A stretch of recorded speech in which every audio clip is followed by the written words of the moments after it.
14th source for all geeky and nerdy news and discussion, which means that you're listening to a podcast. For all intents and purposes. I am D. Bethel.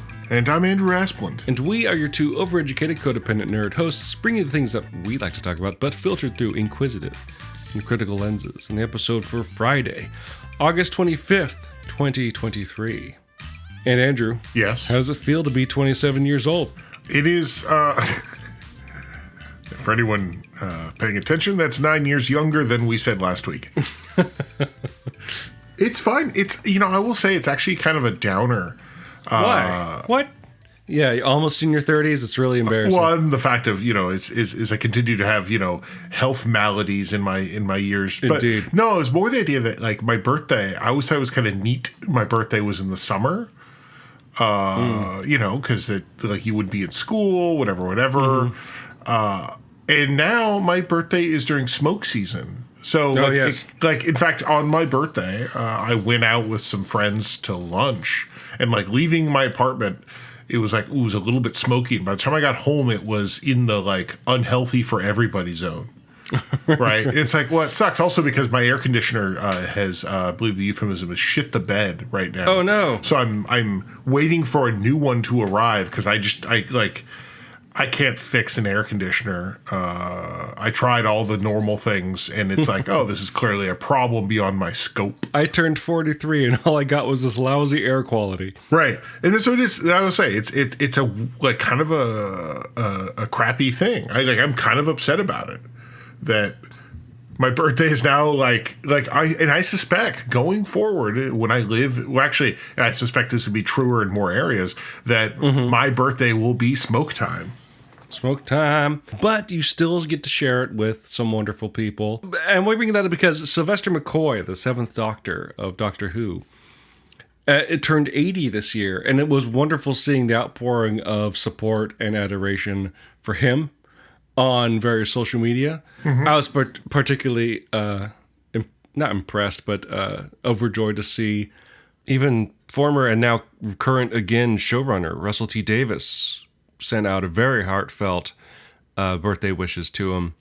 And modern Sylvester put on the 7th Doctor outfit in a photo. I don't know if it was this year or within the past couple of years, but it was great. Although not the dark jacket like I prefer to see. But, I'm not going to let that ruin my day. Yeah. So did he call you up to say, hey, happy birthday, my favorite Doctor Who? No, he didn't. No? I should see if he does what are they called, cameos or whatever. Yeah. I should have thought of that is what I'm hearing. But, well, happy birthday, my friend. And what that sadly means is that mine is coming up very soon. Which we will not acknowledge nor praise because I am the ageless host over in this. Sure. Yeah. Yep. Yep. Speaking of ageless and timeless and wonderful things that make us happy, we're going to try to keep it kind of short this week. It has been a hot week where both Andrew and I are, because believe it or not, we're not to pull back the curtain. We are not in the same room. Right. We're not. That's one of my favorite pieces of feedback I get from people. It's like, oh, you guys aren't both in Sacramento, or you guys aren't both in Seattle. No, we're just that professional. Yeah. Well, it's always interesting because people say oh, why doesn't Dan ever come out? And they're like, well, I mean, it's a big flight. And like, what? Yeah. One of the things that does bring us out to the microphones is our Weeks in Geek. And so, it's been a hot week. It's been a busy week. School's starting up for me. I think school is in session for you and your day job. It's weird. I'm not in class and I'm not teaching. So, but you do work at a university. I do. It's a little bit weird. It's actually kind of in between. Things are busy and we got stuff to do, but we cannot let an episode go by. And so I'm going to briefly start this Week in Geek because I think I have a couple things to talk about. I've been seeing movies. I'm not going to lie, Andrew. I think this summer has been, I know you don't go see movies in theaters, but this summer has generally been a pretty good summer for movies. We had, of course, the Barbenheimer, but the moment that really brought people to theaters. for two what seems to be very good movies for very different reasons. But also like sequels and nerd stuff seems to be pretty good. We had Guardians of the Galaxy 3. We had the movie I want to talk about actually first here, which is kind of not emotional. Well, it is an emotional one, but for a variety of reasons. But I can't let another week go by without talking about Indiana Jones and the Dial of Destiny. Okay. I saw it 3 times in the theaters because I thought it was that good. I also had that many opportunities to see it, and I think it's interesting because the movie didn't do well in terms of box office. Right. But the funny thing is, unlike The Kingdom of the Crystal Skull, I think the critical reception was actually pretty high on this movie. Like it wasn't like, oh, this is a bad entry. I just think for some reason it didn't bring people to the movie theaters. Possibly because of the lead up to Barbie and Oppenheimer and all that stuff.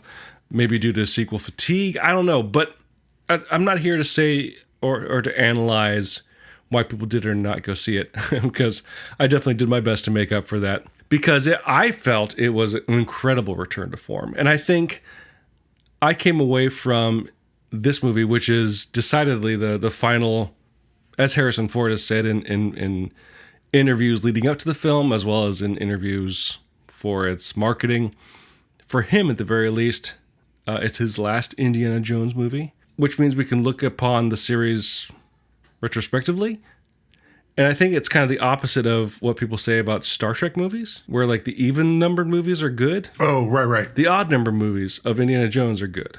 Right? 1, 3, and 5. What's interesting about that is that this does feel like a really conscious return to form of, those original 3 movies without the sort of obvious CG green screen stuff that plagued Kingdom of the Crystal Skull. It has that visceral, dirty, lived-in quality. And I guess it's also based around Nazis, like the first and third movies were as well. So it's got that going for it. And they are not shy about the fact that Nazis are the bad guys. It's just a classic adventure movie of the type that the Indiana Jones movies, and I guess Star Wars as well, helped kind of create in the modern era of cinema. And I think it's funny that we had to change directors to bring it back to that. Nothing against Steven Spielberg, but like bringing in James Mangold, who was also co-writer on the film, somehow revived the franchise a bit, and especially the actors associated with the franchise. It's clear while watching it that Harrison Ford wants to be there, which I should say I went back and after watching, I think for the second time watching this new movie, I went back and watched for some reason Kingdom of the Crystal Skull because it was there. I would say in one movie, Harrison Ford clearly wants to be there. In another instance, or in another movie, Harrison Ford clearly wants a paycheck. Right? and he earned both. What I liked about Dial of Destiny, I mean, I liked it for a variety of reasons, but is that they really leaned into the fact that Harrison Ford and by proxy, Indiana Jones is old, right? And that plays a key factor and a key role in not only the character of Indiana Jones, but also the plot and the themes present in the movie in a way that I feel like they failed at in Kingdom of the Crystal Skull. I mean, because that movie was much more like about the idea of passing the torch. They're like, oh, he has his son. He could keep the franchise going and keep the money rolling in, and that kind of stuff, right? Dial of Destiny isn't cheeky like that movie was trying to be. Instead, it's really an examination of Indiana Jones getting old, about him dealing with choices he made in the past that aren't reliant on continuity. I should make that clear. As well as being an adventurer, him being an adventurer in a time and place, this is the late 60s, that really doesn't have any space anymore for that Eurocentric, colonial-minded, this belongs in a museum type adventurer like him.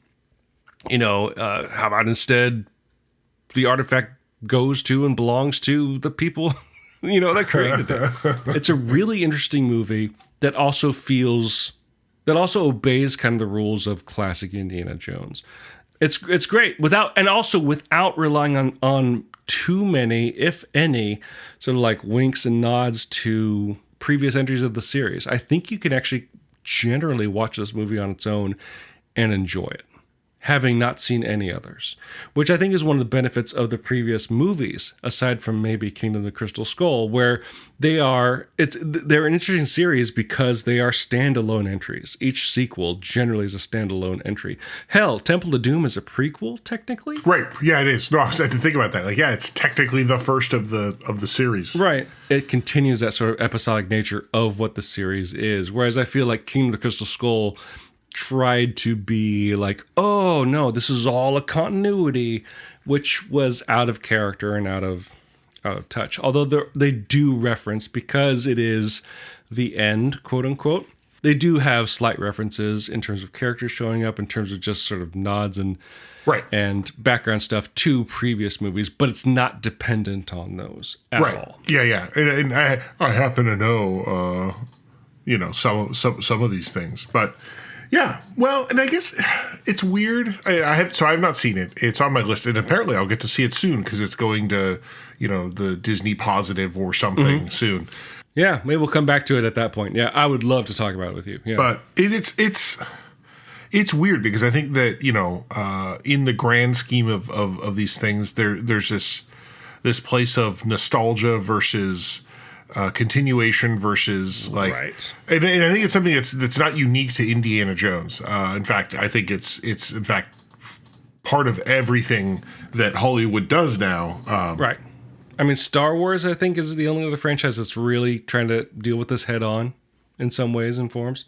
I think that the sequel trilogy, successful or unsuccessful, depending on who you ask, I guess.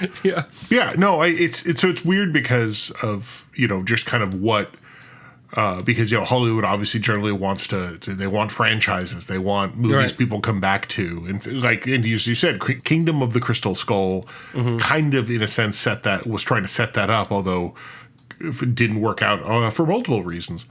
Well, I mean, it's funny to geeks. It's like, oh yeah, and then who's going to play who's the new character? It's like, well, he was a real popular actor at the time, and oh, and then he dropped off the map, right? Which is interesting because I would say, and when you see it, we should come back to this. Yeah. I don't want to dwell on it too much, but there is a character introduced in this movie where it didn't feel shoehorned, but I'm like, this is a character where I would love to see movies with this character actually, not as the new Indiana Jones, but this character was interesting and different enough to sustain perhaps a sort of swashbuckling adventure on their own. It'd be interesting to see them try to take this sort of adventure idea, just this idea of adventure, and have that work in a world in the 70s and perhaps even 80s. And what does that look like? What does an Indiana Jones style adventure, not Indiana Jones himself, but Indiana Jones style adventure look like in a more modern context? Which could be interesting. But I'll save that kind of commentary for when you see it, and we'll talk about it when that happens. Yeah, no, definitely. So that was the main Week in Geek I wanted to address.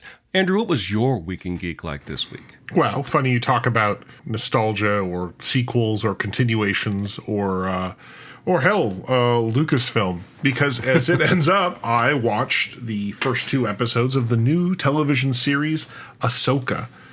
Which premiered on Disney Plus. It's the new Star Wars series. I heard it was Star Wars Rebels Season 6, 7, 5, whatever. 5. Season 5. Yes. Yeah, people are jokingly referring to it as Rebels Season 5. Yeah. So it's a new show. I think it's only 6 episodes or something. I forget the actual runtime or the length, but they released the first 2 episodes in the first drop. And it kind of sets the scene. Ahsoka's an interesting series, I think, or an interesting concept because for those who don't know, there's this movie called Star Wars. What? Let's go back to the beginning here. Yeah, I know, but Ahsoka was a character. It was featured in The Mandalorian and in the Book of Boba Fett. She's looks like a Jedi, right? It's got lightsabers.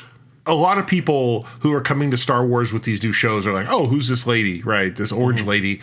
She was actually originally introduced in the ill-fated 2008 movie Star Wars Clone Wars, which was actually, weirdly enough, just 4 episodes of what would become the Clone Wars TV show, and they just turned the 4 into a movie. Are you talking about the Genndy Tartakovsky one? No, not the Tartakovsky one. Okay. This is the computer animated one, which was actually meant to be kind of a sequel to the Tartakovsky. They actually used some of the characters and concepts he had done, but they did it all in the CGI style. So the character that was introduced, created by George Lucas and Dave Filoni, it's a character that basically comes from a place where a lot of people didn't like it. They didn't like her when she came out, right? She was this irritating little kid that is, really? Not a kid, but she was this young Padawan that gets assigned to Anakin Skywalker in the Clone Wars because they're kind of like, this will teach him responsibility, right? And that's kind of where she was introduced. And then throughout the Clone Wars series, she, of all the characters, because she's one of the characters that we don't know what happens, right? So like they had freedom to do things with her, I say that because, right, like we know what happens to Obi-Wan and Anakin, right? Like, sorry, episode 3 happened, but they had more freedom. And so she definitely had more of a trajectory as she kind of grew up in the show. Mm-hmm. And so the idea that this is a character that kind of people grew to like the character. And then when Star Wars Rebels came out, because Clone Wars got canceled when Disney bought Lucasfilm, they do Rebels. And at the end of season 1 of Rebels, she's revealed to be a character. Like, oh, you this character you'd heard about, it's her. But now she's grown up some, right? And so then she became a part of Rebels. And really, I think really she became a character that was like, for people like me who've been watching it since the long time ago, it's like, oh wow, she's awesome, right? She's as awesome. It's like, it's not like when they feature C-3PO and R2-D2 for the 17th time and you're like, whatever. No, this is like a character like, I'm interested to see where she goes, and I like what she brings to the story we're watching. So the idea that this Rebels, then she kind of she's in, I think, 2 seasons of Rebels, and then she's featured in the last episode. So this is the sequel, and I think why I mentioned that backstory is it's this weird thing where there are a lot of people who will come to this show not really knowing who Ahsoka is. But now, of course, because Disney Plus, by the way, is telling you Ahsoka's also in this. Literally, the menus now have, watch The Mandalorian, Ahsoka's in this. Like, I kid you not, right? But just, it's a character that I think to a certain extent, it fills a lot of space that maybe other characters could have or did in kind of the original Legends Star Wars. I think a lot of people were disappointed with the story of Luke Skywalker, right? They wanted him to go do the things that he did in these books that they'd read, or at least things like that. Right. But instead, he became a grump, right? And he disappeared. Right. So I think the idea is Ahsoka is actually doing things that look like the things we were seeing those characters do. And not only Ahsoka, but her team, the Rebels, right? Because in the first episode, she ends up recruiting or working with 2 of the characters from the original series, Rebel series, Hera Syndulla, who's the kind of the leader of this Rebel unit, and then Sabine Wren, who is their artist and Mandalorian. I said it like every unit has a Mandalorian. No, she just happened to be one. So these are characters from Rebels? Yeah. Oh, cool. So was that exciting to see them in live action? Because you're a big fan of Rebels. Yeah, I do. Rebels was great. I mean, I like the Clone Wars, but Rebels was a better executed show with a what's the word I'm looking for? Linear storyline. Clone Wars is notorious for having episodes play out of order. Like, they were just made out of order. So, like, technically, if you want to see the story in order, you really watch it like season 4, episode 1, season 4, episode 3, season 1, episode 2. And you're like, what? Whoa, really? Yeah, well, because the original Clone Wars was done more like, I don't want to say it was like newsreels, but each episode was just like a propaganda film from the Republic. Gotcha. And while they would have like a 2 or 3 part story, they would then often go back and like, oh, let's fill that out more because, boy, that was awesome. Yeah, I can see that as part of a pitch, right? Like, we can tell any story we want. But then as you have recurring characters and more seasons, that becomes a problem. So Ahsoka now, it's out, and more importantly, not only did they kind of set up, like, they have this kind of this backstory of things that a lot of people maybe haven't watched. They have these characters filling roles that feel like what people wanted to see, but also they have a story that feels a little bit like a story that existed. And they know that, right? If you've seen the trailer, you hear Ahsoka, you reference the line "heir to the Empire" in reference to Grand Admiral Thrawn. So Grand Admiral Thrawn was a character introduced in Timothy Zahn's novel Heir to the Empire. He became a real popular character because it was kind of like someone who would like be the villain, but he wasn't the emperor. He was like, no, he was a new guy doing his thing. He was competent, capable, you know, in a menace. Like he had menace but in this weird tactical genius way.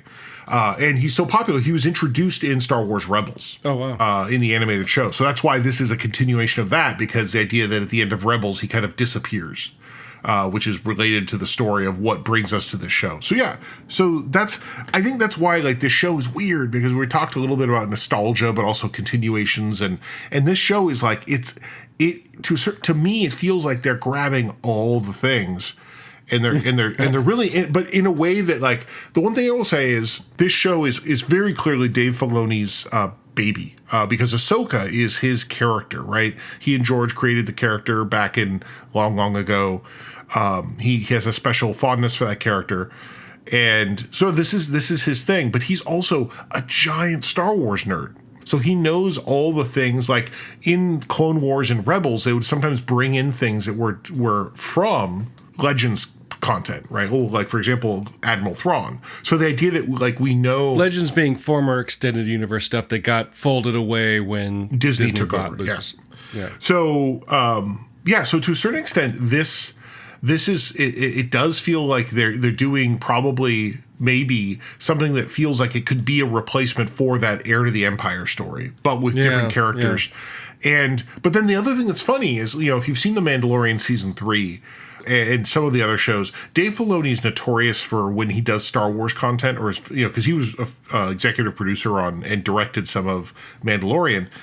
There's this idea where yes, we're making our own show, but also we're gonna maybe fill in some holes that we see in the other big properties, right? We're gonna give maybe padding to explain how you got from Return of the Jedi to The Force Awakens. And the idea you could imagine whatever happens in the show, having Grand Admiral Thrawn return, kind of set up like unite the Imperial remnant, these guys who are kind of scattered, and maybe that's how you get to the First Order. That's how we go from we beat the Empire to, oh look, the Empire's still here.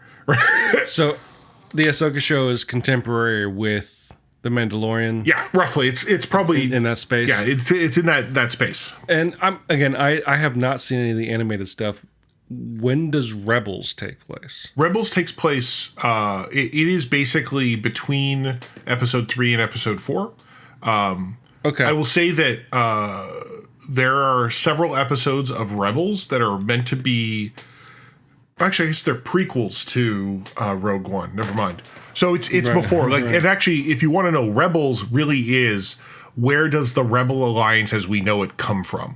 That is part of the story of Star Wars Rebels, right? Right. And so, just again for context, Mandalorian is taking place between episodes 6 and 7. Yeah. So we got some time to make up for, especially if you're a fan of Rebels. With Ahsoka. The last episode of Rebels did kind of end with them at the end of Return of the Jedi. Oh, okay, cool. So I guess that's the question I actually have for you as a fan of that show. Mm-hmm.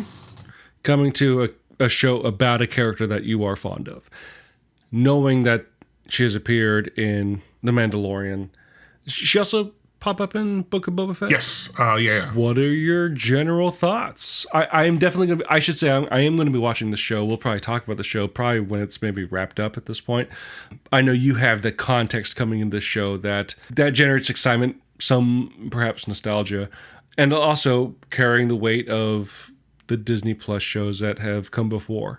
What do you think about these first 2 episodes? What do they set up? What are you excited about? What are you maybe nervous about, if anything at all?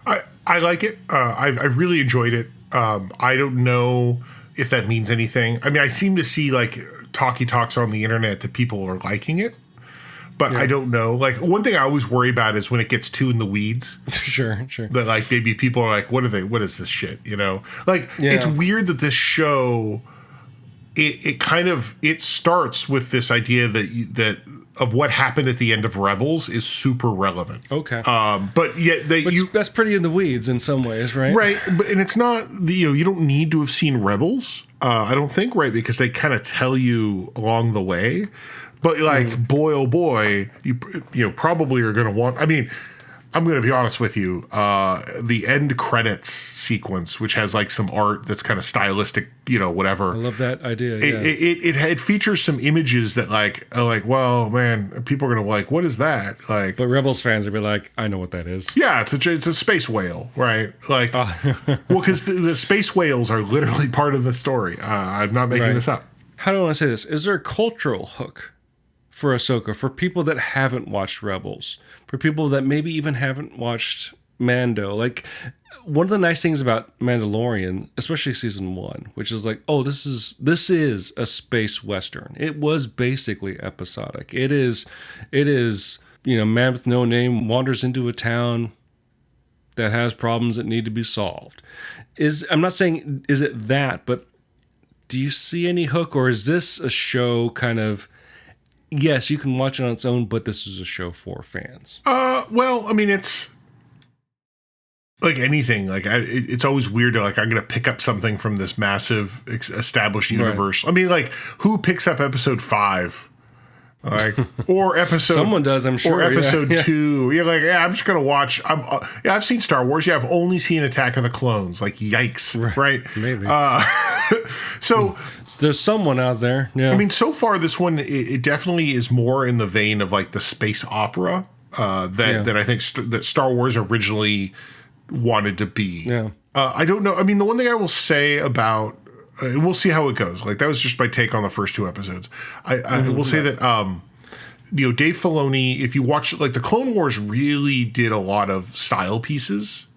That was a thing they got into. Everything from, they made a Godzilla King Kong episode. They made a Seven Samurai episode. I mean, did they have a Rashomon episode? I don't know if they do a Rashomon.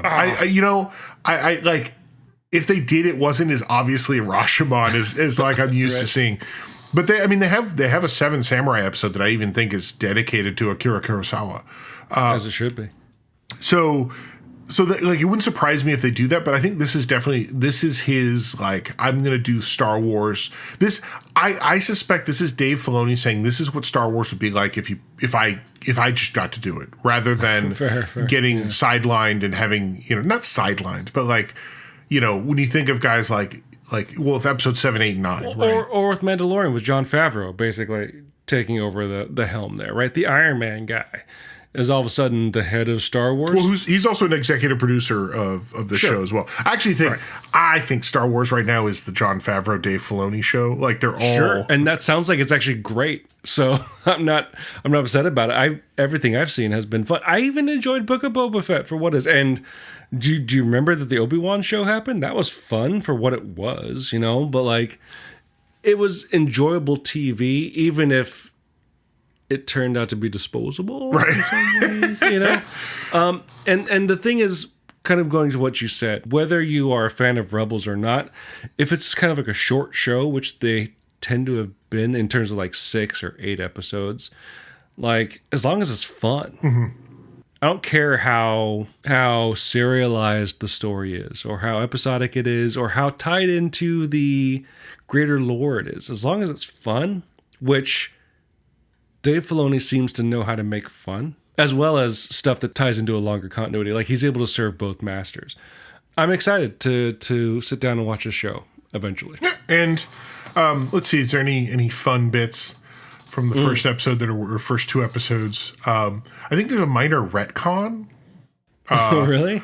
Well, I know that all the internet's talking about the relationship between 2 characters from Rebels maybe got changed a little bit. There's also the idea that one of the characters, which you can see in the trailer, Sabine Wren, there's the implication that she was actually being trained as a Jedi by Ahsoka, which is not something that happened in Rebels. But but also it's been a while, right? Like, Right. No, the one thing is, so the show does feature the character from The Mandalorian season 2, the lady that Ahsoka fights. In the one episode she's in, who has like the Beskar spear, who's like the governor of some shithole planet who clearly is working for Thrawn. I don't remember them saying very much about that character, but she's a main character in the show. And like, does she unload some backstory about like, well, I'm descended from Burpaderps, and you're like, oh, you are? Like, okay. Sure. We missed that in the first episode, your first appearance, but that's fine. I don't care. Like, I don't know if anyone knows this, but George Lucas retconned who Darth Vader was in the second movie he made, right? So let's not worry too much about that. No, Andrew, quote unquote, it was all planned out. Right. Yeah, it was all planned for. Yeah. Who's the bag? Ray, not Winston. Oh, right. He's one of the. He passed away. So the first episode actually does say have a little, thank you kind of thing or whatever for him. I remember him from the HBO series Rome, when he was great in. Ray Stevenson. Sorry. I'll say in 2 episodes, he's actually. All the characters I've seen so far, they're all interesting. They're all like.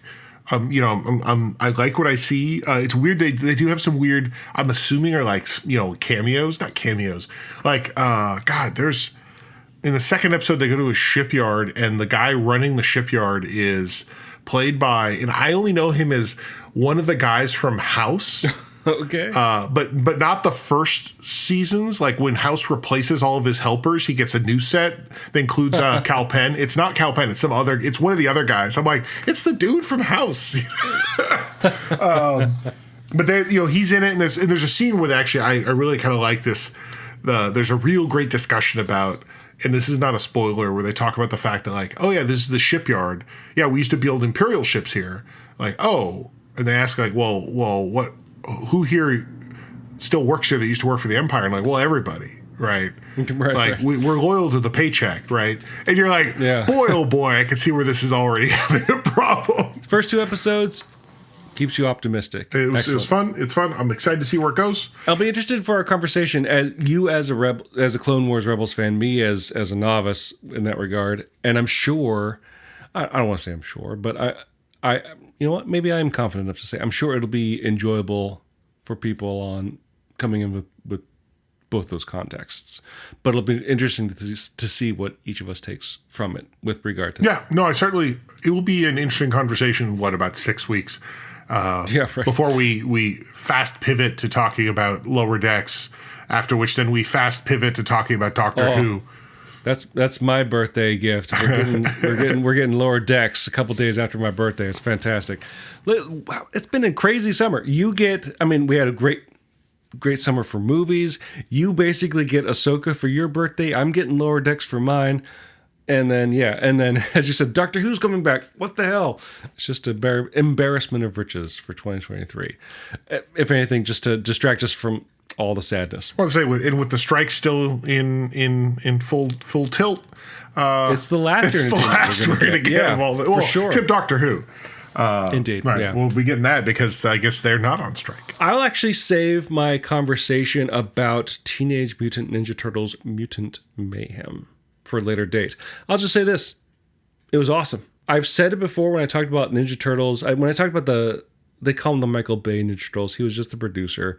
He did not direct it. But like what I go to the Turtles for in terms of live action specifically is I want to see them behave like siblings, where it's just them razzing on each other and pushing each other around, and there's an intimacy there that's implied through their behavior. Basically, I want to see them presented as a family, not as like a superhero team, which has been one of the ways they've been presented in the past. And one of the things I really liked about this movie, Seth Rogen produced, so I guess it's Seth Rogen's Ninja Turtles, they hit that twofold. One of the 4 names in the title, or 4 words in the title, this is a movie where they definitely emphasize the teenage part of it, right? It's they're teenagers first, more than mutants. Well, and then mutants, and then turtles, and then ninja. The way they explain how they learned ninjutsu is fantastic in the film. Watch the movie because it's a wonderful film. It's on my list. I'm very excited to see it. Dude, I can't wait to talk about it. We'll talk about it, and I'm excited. I'm hoping there's a Hosekin Seiko bat. There is not, unfortunately. Classic Japanese relic, the Hosekin Seiko. Yep. A Hosekin Seiko bat? Tell me, you didn't pay money for this. Ooh, that's... But what also, this is I think the first time this has been done where they actually cast teenagers as the Turtles. And it's clear, I think the Rogan aspect of it is that it comes across that there's a fair bit of ad-libbing, just letting these kids be kids. What I also liked about the movie is that they're not beholden to any sort of continuity, aside from the fact that there's goo that touched these turtles and they became teenagers, but they manipulated the origin to fit the needs of their story. And this is a movie about something.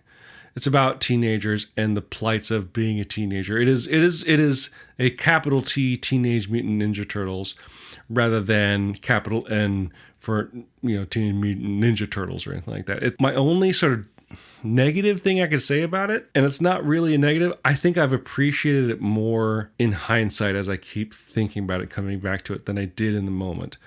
Maybe because it is just like an assault on like the senses because of how beautiful it is in terms of being so beautifully animated, but it's also like so twisted in its character designs. It's very lumpy, very kind of grotesque in like the classical art sense of grotesque. But also like the jokes don't stop, and so like it's just like an assault. And I think I kind of went numb at some way during the movie, but like it stuck with me, and I couldn't stop thinking about it. And I really like the chances they took and the turns they made to make something very unique, and all in the service of telling the story about, telling a teenage story about fitting in, about feeling othered, about finding your group, and the sacrifices and the choices that come with that. I was endlessly pleased with it, and I can't wait to talk about it with you, Andrew. Go Ninja, go Ninja, go. Which does appear in the movie. Spoilers. Oh, Vanilla Ice? No, but the song. Oh, okay. Which I think is the right answer. So if you, dear listeners, have any thoughts about the topics we discussed this week, feel free to leave your thoughts as comments on the page for this episode at forallintents.net. You can also post your comments or engage in conversations with other listeners on our Facebook page. You can find us on other social media, specifically the places that we frequent, which means you can find me on Instagram at dbethelcomics, and you can find Andrew on Mastodon at profounddark@dice.camp. While you're at our website at forallintents.net, you can also take a look at our YouTube page, which you can find by clicking on the link in the corner that says YouTube, or you may be listening to the show on YouTube. In any case, if you are, please like and subscribe, or as the kids like to say, ring that bell.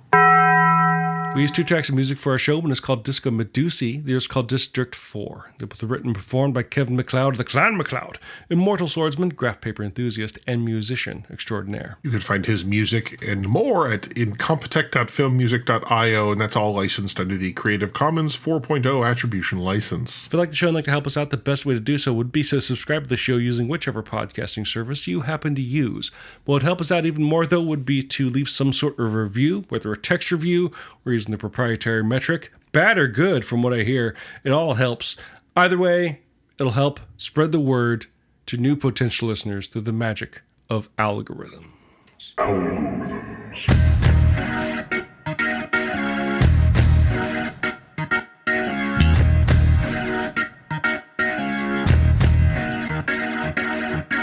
We have to go out on a piece of news. It's a loss, but it's not a death. Charles Martinet, I'm not sure how to say it, has retired from being the voice of Mario. He is now serving in the role titled Mario Ambassador, whatever that means. It's surely a role he's earned, and will not be featured as the voice of Mario and his associated kin in the upcoming 2D Mario game, Super Mario Wonder. That's the news. He's still alive. He still loves Nintendo. Still a fan, but apparently Nintendo's done with It's Me. Huh. Well, whether they can afford Chris Pratt for every endeavor, I don't know. That would be horrific if that's actually what happens, is they start getting Chris Pratt for everything. But we'll see. We'll see. I actually really, I'm just wondering if he's, he really, because he got the big Elder Scrolls money, so he's like, I don't. Is that going to be a line in what's that, the new Bethesda game? Starfield, where you meet an NPC who's like, I used to be Mario until I took a laser to the knee. I just. To this day, I've never looked up if someone's done it, but I kind of wish someone would take a mod where they replace Charles Martinet's voice with Chris Pratt's voice instead of whatever Varelax or whatever the hell the dragon's name is. It's me, a Mario. Right. So until you replace a pre-recorded voice with Charles Martinet's voice, dear listeners, I'm D. Bethel. And I'm Andrew Asplund. And for all intents and purposes, that was a podcast.